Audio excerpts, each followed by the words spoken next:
오늘 은혜 받으실 하나님의 말씀은 갈라디아서 2장 20절 말씀입니다. 내가 그리스도와 함께 십자가에 못 박혔나니 그런즉 이제는 내가 산 것이 아니요 오직 내 안에 그리스도께서 사신 것이라. 이제 내가 육체 가운데 사는 것은 나를 사랑하사 나를 위하여 자기 몸을 버리신 하나님의 아들을 믿는 믿음 안에서 사는 것이라. 아멘.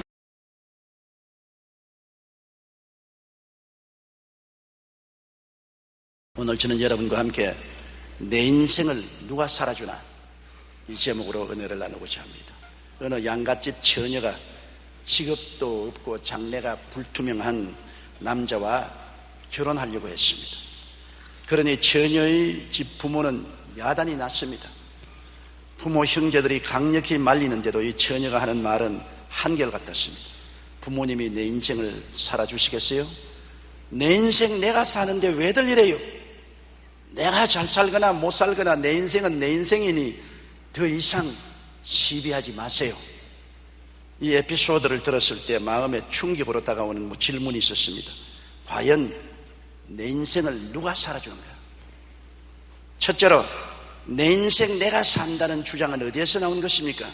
이것은 마귀가 아담을 꿰을 때도 똑같은 말을 사용했습니다. 너는 하나님의 종으로 하나님을 섬기고 살 필요가 없다. 너 인생 너가 살아라. 이게 마귀가 아담을 향해서 한 말인 것입니다. 창세기 2장 16절로 17절에 보면 야훼 하나님이 그 사람에게 명하여 가라사대 동산 각종 나무의 실과는 내가 임의로 먹되 선악을 알게 하는 나무의 실과는 먹지 말라. 내가 먹는 날에는 정령 죽으리라 하시니라. 그런데 마귀는 와서 왜 네가 하나님 앞에서 이래라 저래라 명령을 듣느냐? 너도 하나님처럼 독립해서 살아라. 너가 하나님이 되라. 내 인생 내가 살지 왜 남에게 속박을 받고 사느냐? 그렇게 말한 것입니다. 창세기 3장 4절 5절에 뱀이 여자에게 이르되 너희가 결코 죽지 아니하리라. 너희가 그것을 먹는 날에는 너희 눈이 밝아 하나님과 같이 되어 선악을 알 줄을 하나님이 아심이라. 너 하나님처럼 되어서 좋다 나쁘다를 마음대로 결정하는 주인이 되지 왜 종으로 사느냐? 내 인생 내가 살아라. 아담은 이 꾀에 넘어갔습니다. 그래서 자기 인생 자기가 살겠다고 하나님을 배반하고 나오자 에덴에서 추방되고 그 이후에 환경과 저주, 수고와 죽음이 뒤따르게 된 것입니다. 마귀가 예수님을 시험할 때도 꼭 같은 말로 시험했습니다. 너가 하나님의 아들이니 하나님과 동등하지 않느냐? 내 마음대로 내 인생 내 뜻대로 살아라. 하나님께 이래라 저래라 하지 못하게 하라. 예수님이 40주 40년 금식하고 줄이실 때 마귀가 와서 돌을 떡으로 만들어 먹어라. 내 인생 내가 살아라. 뭐 하나님께 먹고 사는 것조차 물어볼 필요가 있느냐? 내 인생 내가 살아라. 그때 예수께서 마태복음 4장 4절에 예수께서 대답하여 가라사대 기록되었을 때 사람이 떡으로만 살 것이 아니요 하나님의 입으로 나오는 모든 말씀으로 살 것이라 하였느니라. 단호하게 거부했습니다. 먹고 입고 마시고 사는 것도 내 인생 내 마음대로 나는 살지 않겠다. 하나님 말씀을 따라 살겠다. 그러자 마귀가 예수님을 성전 꼭대기에 데리고 가서 뛰어내리라. 내 인생 내가 살아라. 저 밑에 있는 수많은 사람들이 내가 뛰어내릴 때 발이 돌에 부딪히지 않고 사뿐히 내리면 박수를 치고 너에게 명예와 존귀와 영광을 돌릴 거라니까. 내 인생 내가 살아라. 그럴 때 예수님은 마태복음 4장 7절에 예수께서 이르시되 또 기록되었을 때 주 너희 하나님을 시험치 말라 하였느니라. 단호하게 내 인생 내가 살지 않겠다는 것입니다. 그러자 마귀는 예수님을 높은 산에 데리고 가서 천하 만국의 영광을 보이고 가라되 내가 내게 절하면 이 천하 만국의 영광을 내게 주겠다. 내 인생 내가 살아라. 천하 만국의 부귀 영화 공명을 다 취해서 당당하게 살지 뭘 하나님에게 엎드려 굴복해서 종같이 사느냐. 그때 마태복음 4장 10절에 이에 예수께서 말씀하실 때 사탄아 물러가라. 기록되었을 때 주 너희 하나님께 경배하고 다만 그를 섬기라. 나는 내 인생 내가 사는 것이 아니라 하나님을 경배하고 하나님을 섬기기 위해서 산다. 예수님은 끝까지 내 인생은 하나님의 것이라고 고백했습니다. 요한복음 8장 29절에 나를 보내시니가 나와 함께 하시도다.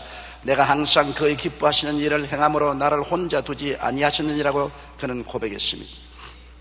마귀가 시키는 대로 내 인생 내가 살면 내가 모든 삶의 책임을 걸머져야 됩니다. 내가 인생의 주인이니 무엇을 먹을까, 무엇을 입을까, 무엇을 마실까를 내가 책임져야 되고, 내 인생의 일과 내 인생의 짐을 내가 걸머져야 됩니다. 내가 주인이니까, 내 인생 내가 사니까 내가 책임져야지요. 그런데 내 인생 내가 살면 내가 마귀를 이길 수 있느냐? 마귀를 이길 수 없습니다. 하나님을 떠나서 내 인생 내가 살겠다고 나오자마자 마귀의 종이 되어버리고 마는 것입니다. 그리고 이 세상의 좌절과 절망 가운데 살게 되는 것입니다. 육체의 욕망과 탐심과 세속의 종이 되고 이를 벗어나지 못합니다. 내 인생 내가 살겠다면 목에 마귀가 무거운 멍에를 걸어서 끌고 다닙니다. 그것은 죄와 세속과 탐욕과 고통인 것입니다. 에베소 2장 1절로 3절에 너희 허물과 죄로 죽었던 너희를 살리셨다. 그때 너희가 그 가운데 행하여 이 세상 풍속을 쫓고 공중의 권세 잡은 자를 따랐으니 곧 지금 불순종의 아들들 가운데 역사하는 영이라. 전에는 우리도 다 그 가운데 우리 육체의 욕심을 따라 지내며 육체와 마음의 원하는 것을 하여 다른 이들과 같이 본질상 진노의 자녀였다고 말했습니다. 왜? 내 인생 내가 사니까 마귀에게 잡혀서 죄의 멍에를 걸머쥐고 육신의 정욕, 안목의 정욕, 이 세상 자랑을 따라 노예 생활을 하고 온 것입니다. 내 인생 내가 살면은 무거운 짐을 내가 걸머쥐고 책임져야 되기 때문에 마음에 좌절하고 낙심하고 절망합니다. 지혜 있고 총명 있고 능력 많다고 하더라도 인생을 살아가는데 자기 힘에 넘치는 수고와 고통이 늘 따라오는 것입니다. 그렇기 때문에 인생의 슬픔과 고통이 끝일 날이 없는 것은 자기 힘으로 걸머질 수 없는 짐과 일들이 생겨나기 때문인 것입니다. 종교개혁 당시 학문적으로 루터를 크게 도와주었던 멜랑톤은 15살에 대학을 졸업하고 17살에 튜빙겐 대학에서 라틴어와 헬라어를 가르칠 정도로 뛰어난 천재였습니다. 그러나 그는 어려움에 부딪히면 크게 좌절하고 낙심하는 단점을 가지고 있었습니다.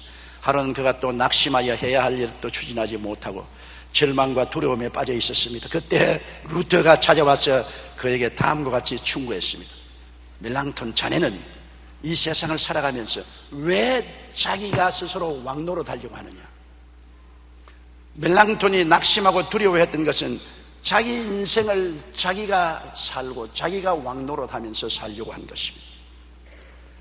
그래서 수고하고 무거운 짐을 자기가 감당하려니까 감당할 힘이 없어요. 그렇게 총명하고 지혜 있는 사람도 인생 문제를 스스로 걸머지지 못하니까 좌절하지요. 그래서 루터가 너 인생 너가 살지 마라. 너가 주인이고 너가 왕이면 너 인생 네가 책임져야 되기 때문에 그렇게 낙심하고 고통을 당하지 않느냐, 그렇게 말한 것입니다. 인생의 주인은 하나님이십니다. 우리가 하나님을 인생의 주인으로 모시고 살면 주인이 우리의 짐을 지시고 우리의 일을 해주시기 때문에 쉽고 가볍게 인생을 살아갈 수가 있게 되는 것입니다. 우리가 우리의 인생을 우리 힘으로 살고 우리가 주인 되어 살면 악한 꾀, 죄, 교만의 노예, 무거운 짐, 허무와 낭패를 모두 다 감당을 할 수가 없습니다. 이사야 64장 6절에 대제 우리는 다 부정한 자 같다. 우리의 의인은 다 더러운 옷 같으며 우리는 다 쇠폐함이 잎사귀 같으므로 우리의 죄악이 바람같이 우리를 몰아가나이다. 가을에 바람이 불면 낙엽이 떨어져서 싹 밀려가듯이 이사야는 말하기를 우리는 다 쇠폐한 나무 잎사귀 같이 죄의 바람이 불면 한 사람 남김없이 다 밀려간다고 말하는 것입니다. 왜? 우리 힘으로 죄를 감당할 수 없고 교만과 세상의 무거운 짐과 낭패와 실망을 감당할 수 없기 때문인 것입니다. 그렇기 때문에 로마서 7장 24절에 바울은 말하기를 오라 나는 곤고한 사람이로다. 이 사망의 몸에서 누가 나를 건져내랴. 자기가 인생 주인이 되면은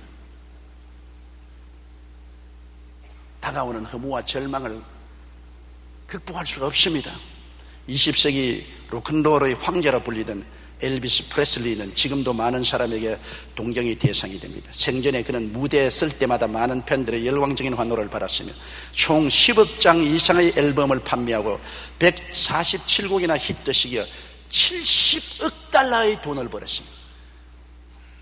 천문학적인 수의 돈이기 때문에 입이 딱 벌어져서 계산도 못하겠습니다. 그러나 그의 마지막은 초라하기 짝이 없었습니다.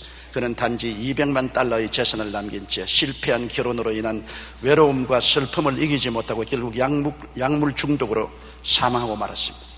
세상적인 조건으로 부와 인기의 최고의 자리에 올랐던 엘비스 프레슬리였지만 실상은 공허와 외로움으로 비참하게 인생을 마감하고 말한 것입니다. 왜냐하면 하나님을 떠나 자기가 인생의 주인이 되는 삶은 이와 같이 결국 절망과 허무와 무의미에 짓눌려서 이겨내지 못하는 것입니다.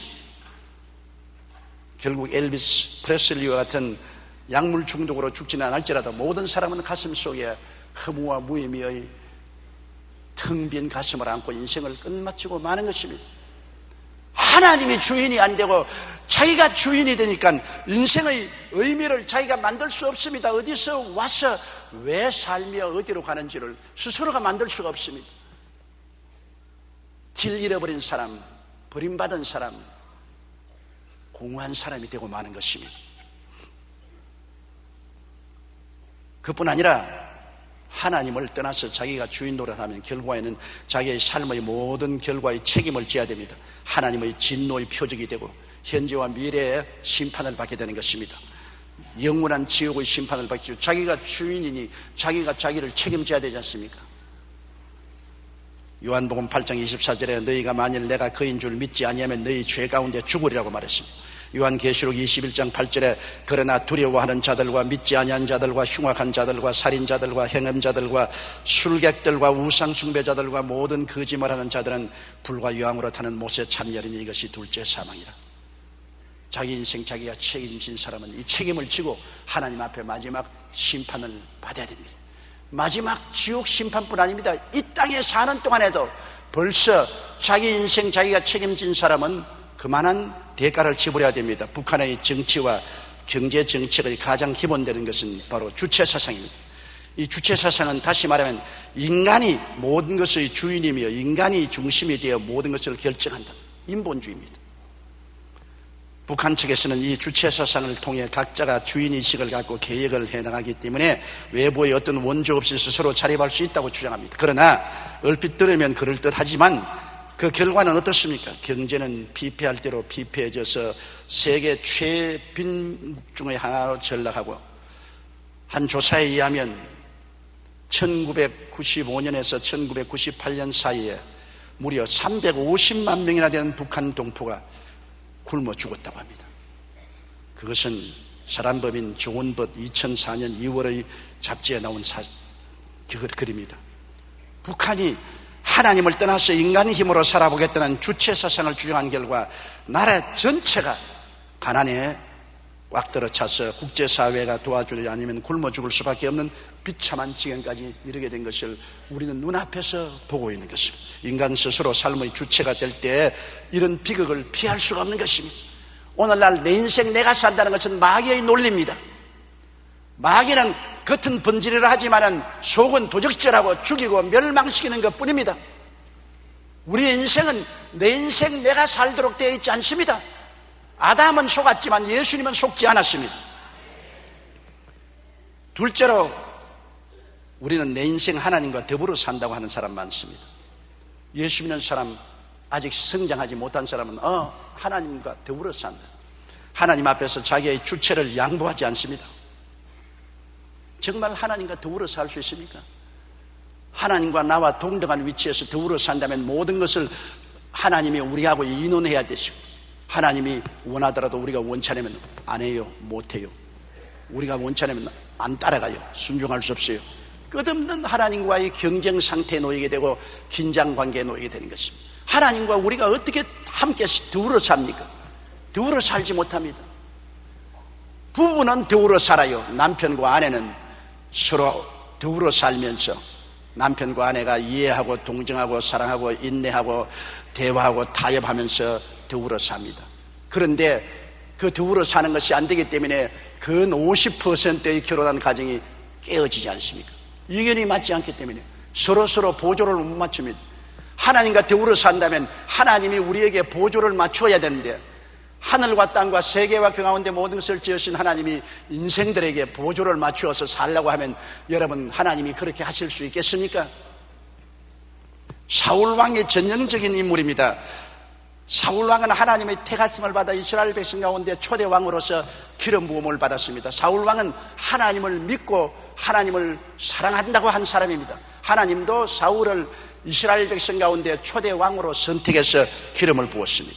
그러나 사울왕은 언제나 하나님과 더불어 살지 하나님께 복종해서 사는 사람이 아니었습니다. 나는 하나님과 더불어 산다. 그래서 하나님과 항상 보조를 맞추는데 하나님 보고 자기에게 보조를 맞추는 것입니다. 사울은 하나님 안 믿는 사람 아니었습니다. 믿는 사람이었었어요. 성령의 기름 부음도 받은 사람입니다.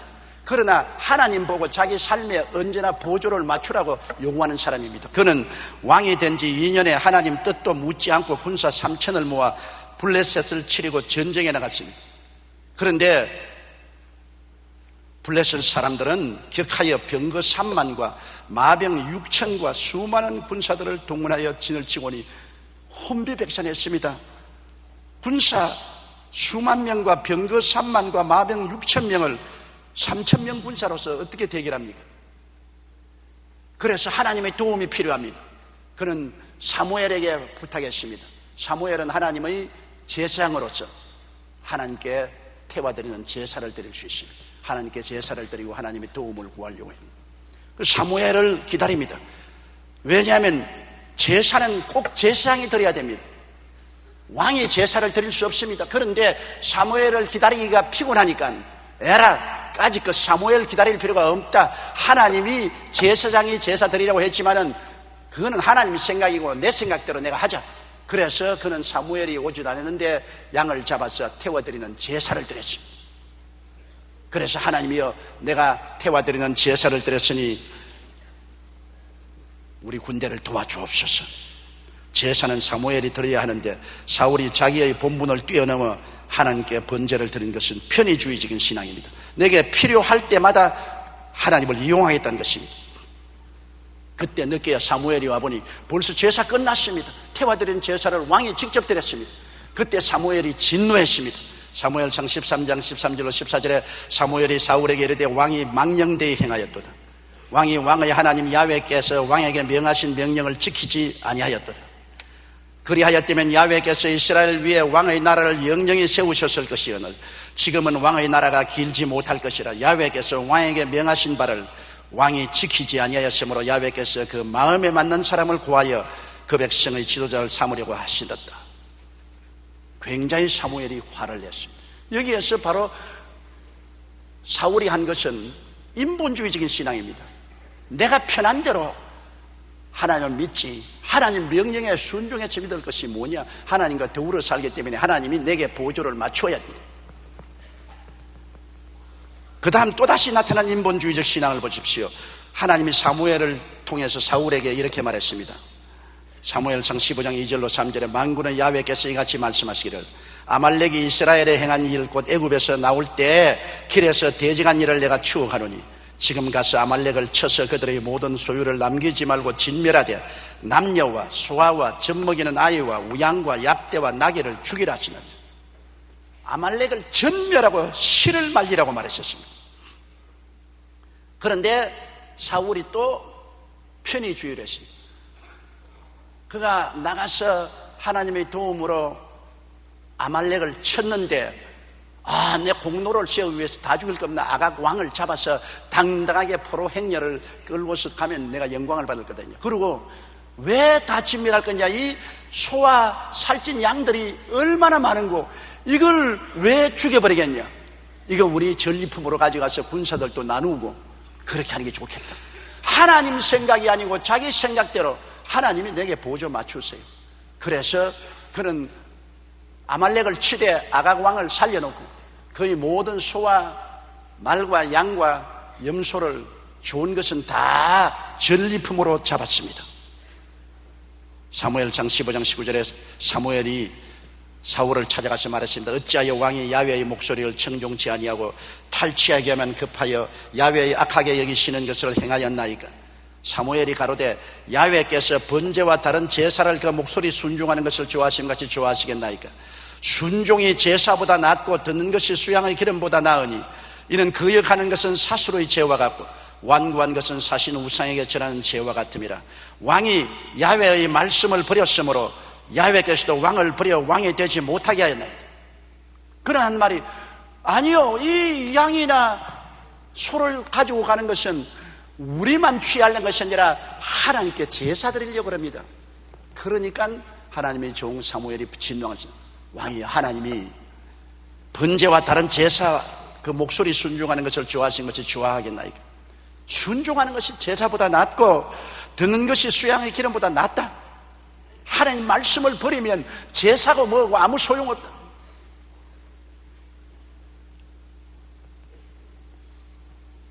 하나님과 더불어 나는 산다. 하나님이 내게 보조를 맞춰야 되는데 이것이 보통 사람들이 다 믿는 신앙입니다. 예수 믿고 난 다음 자기 중심에 서서 내게 좋으면 믿고 안 좋으면 안 믿는다. 내가 편하면 따라가고 편하지 않으면 안 따라간다. 내가 편하면 주일날 교회 가고 편하지 않은 날은 안 간다. 내가 필요하면 11조 안 드려도 되고 필요할 때만 드린다. 내가 주님을 예배하는 것 하고 싶으면 하고 안 하고 싶으면 안 한다. 편의주의, 인본주의. 그래서 하나님을 믿고 하나님과 더불어 살지만은 내 주체를 가지고 하나님은 내게 보조를 맞추어야 된다. 그러한 신앙은 결국에는 사울이 파선한 것처럼 파선하고 한다. 끝없이 하나님과 경쟁 상태에 놓이게 되는 것입니다. 하나님과 밀고 땡기고 긴장 상태에 있는 것입니다. 여러분, 야곱이 그런 신앙을 가졌다가 야복 나루토에서 하나님하고 실험했지 않습니까? 밤새도록 하나님은 야복강을 건너가라는데 야곱은 건너가지 않겠다고 했어요. 밤새도록 실험하다가 하나님이 환두뼈를 치니 쩔눈바리가 되어서 도망칠 수 없어 절망의 벽에 취했을 때 그는 깨어지고 순종했습니다. 오늘날 많은 시험과 환난과 고통이 다가오는 것은 편의주의로 인본주의로 하나님을 이용하려고 하기 때문에 하나님께서 시험과 환난을 통해서 깨뜨리는 것입니다. 얻어맞아서 환두뼈가 어그러지고 항복하게 만들어주는 것입니다. 항복해야 되는 것입니다. 그러므로 오늘날 하나님과 더불어 사는 신앙은 올바른 신앙이 아닙니다. 셋째로 가장 좋은 신앙이 내 인생 하나님이 살아주신다. 따라 말씀. 내 인생 내가 사는 것이 아니요, 내 인생 하나님과 더불어 사는 것이 아니요, 내 인생 하나님이 살아주신다. 하나님 앞에서 자기를 완전히 비워버리고 하나님을 전적으로 주인으로 모시고 순종하고 믿고 의지하며 섬길 때 하나님이 우리 인생을 살아주시는 것입니다. 갈라디아서 2장 20절은 바로 바울 선생의 그와 같은 고백입니다. 우리 다시 한번 소리내어 읽으십시다. 내가 그리스도와 함께 십자가에 못 박혔나니 그런즉 이제는 내가 산 것이 아니요 오직 내 안에 그리스도께서 사신 것이라. 이제 내가 육체 가운데 사는 것은 나를 사랑하사 나를 위하여 자기 몸을 버리신 하나님의 아들을 믿는 믿음 안에서 사는 것이라. 이제 완전히 주님이 우리 주인이 되고 우리는 주님을 복종하고 믿고 의지하고 섬기기 위해서 살게 되니까 이제 우리의 주인이 우리의 인생을 살아주는 것입니다. 그러므로 마태복음 6장 31절로 33절에 염려하여 이르기를 무엇을 먹을까 무엇을 마실까 무엇을 입을까 하지 말라. 이는 다 이방인들이 구하는 것이라. 너희 천부께서 이 모든 것이 너희에게 있어야 할 줄을 아시느니라. 너희는 먼저 그의 나라와 그의 일을 구하라. 그리하면 이 모든 것을 너희에게 더하시리라. 내가 하나님을 주인 삼고 그 의와 그 나라를 구하고 살면 하나님이 책임져 주시는 인생을 사는 것입니다. 로마서 8장 31절로 32절에 하나님이 우리를 위하시면 누가 우리를 대적하리요. 자기 아들을 아끼지 아니하시고 우리 모든 사람을 위하여 내어주시니가 어찌 그 아들과 함께 모든 것을 우리에게 은사로 주지 아니하시겠느냐.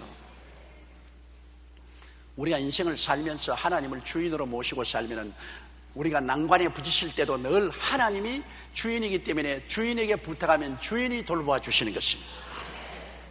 모르스 부호는 가장 쉽고 유용하게 만들어진 전신 부호로 1832년부터 얼마 전 위성통신으로 대치되기까지 100여 년간 주요 해상 구조 신호로 사용되었습니다. 뚜 하고 전보 치는 거 말입니다. 이 모르스 부호는 사무엘 모르스 교수가 발명했는데 하루는 그에게 어떤 사람이 찾아와서 이렇게 물었습니다. 교수님은 실험을 하시는 동안 무엇을 해야 할지 몰라서 중단하신 적이 없습니까? 여러 번 그랬지요. 그럴 때는 어떻게 하시나요?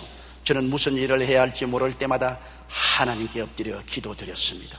그때마다 하나님께서 응답하셨고 그로 인해 모르스 부호를 발명할 수 있었지요. 덕분에 지금은 엄청난 부와 명예를 얻게 되었습니다. 하나님께서 저에게 이런 축복을 주신 것은 다른 사람들보다 뛰어나서가 아니라 전적으로 하나님을 주로 모시고 의지했기 때문입니다.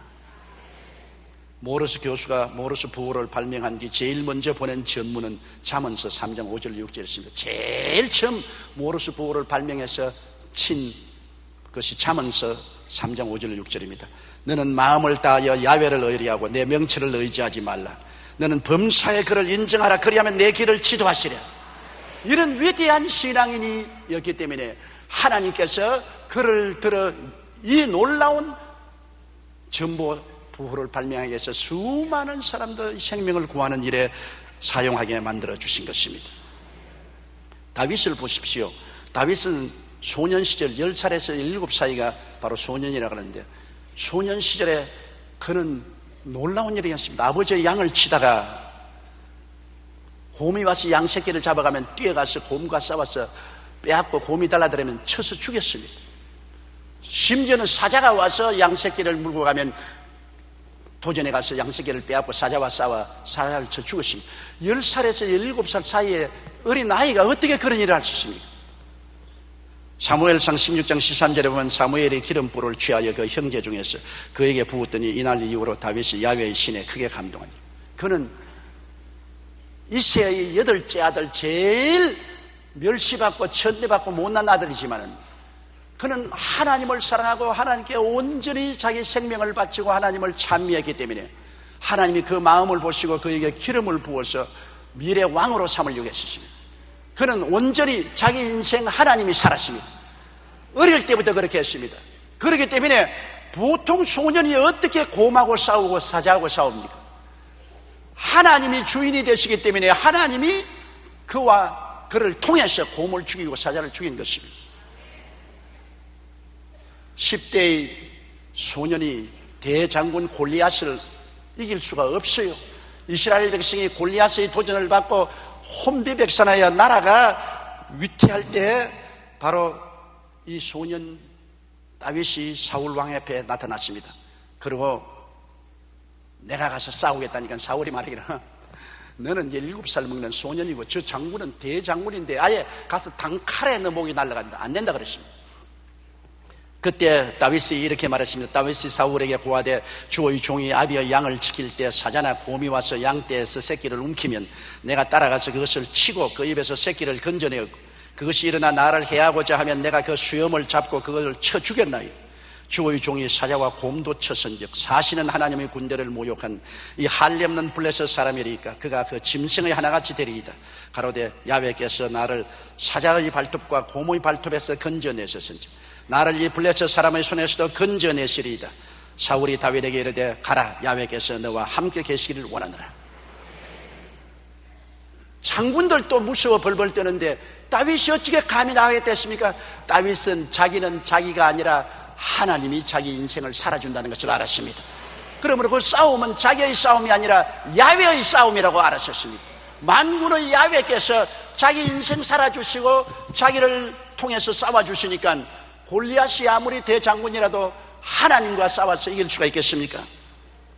골리앗은 키가 2m 80cm니 얼마나 큽니까? 제가 1m 73cm니까 저보다 1m나 더 큽니다. 갑옷 무게가 57kg에 창날 무게가 7kg입니다.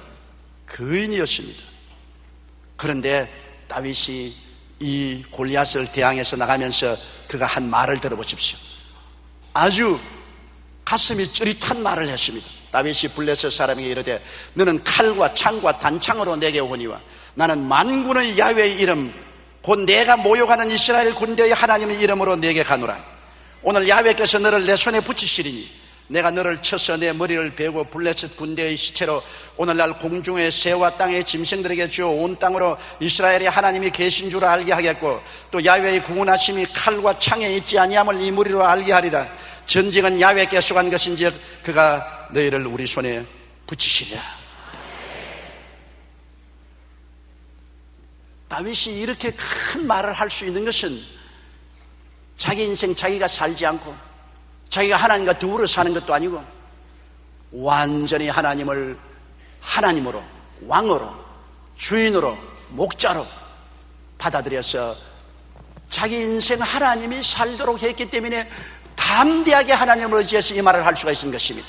눈에는 아무 증거 안 보이고 귀에는 아무 소리 안 들리고 손에는 잡힘이 없고 앞길이 칠흑같이 어두워도 인생 하나님이 살아주신다.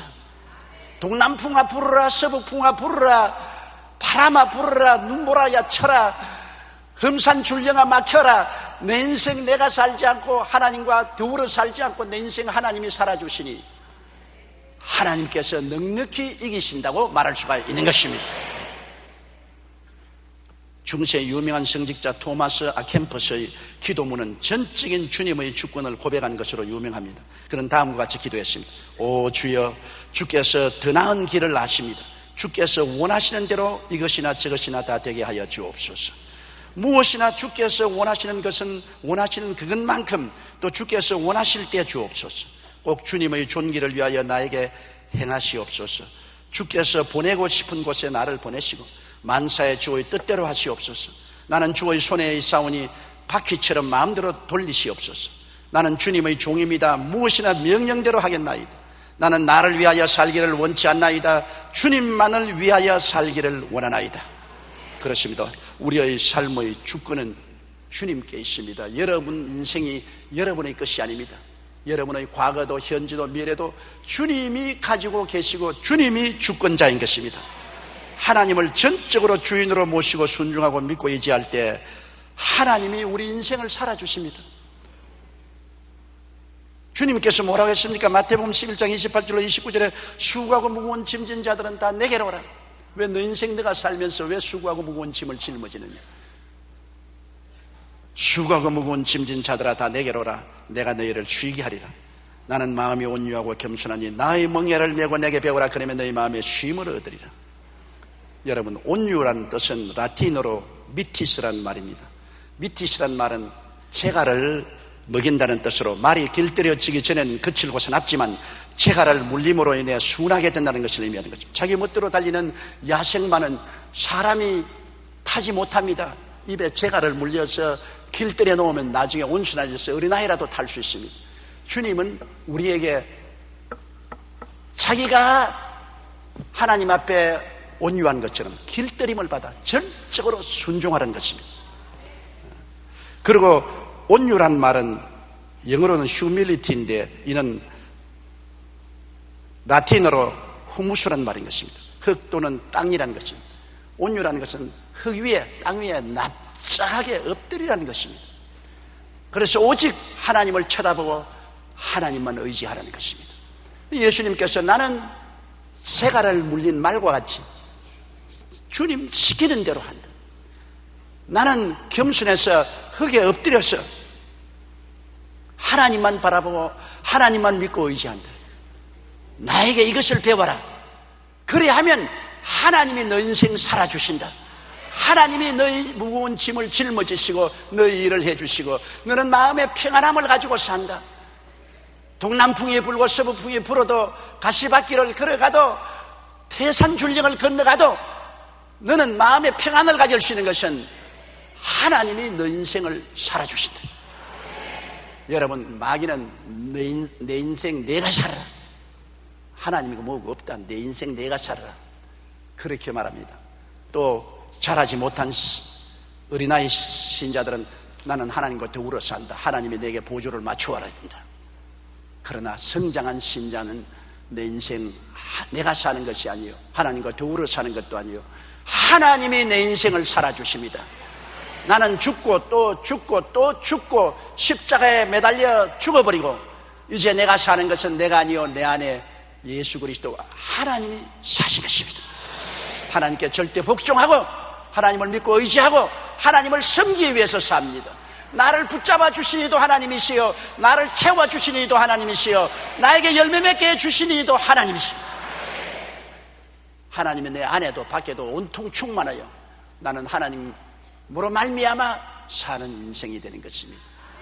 이것이 참 평안을 가지고 승리하는 인생을 살고 천국까지 무사히 도착하는 신앙생활이 되는 것입니다.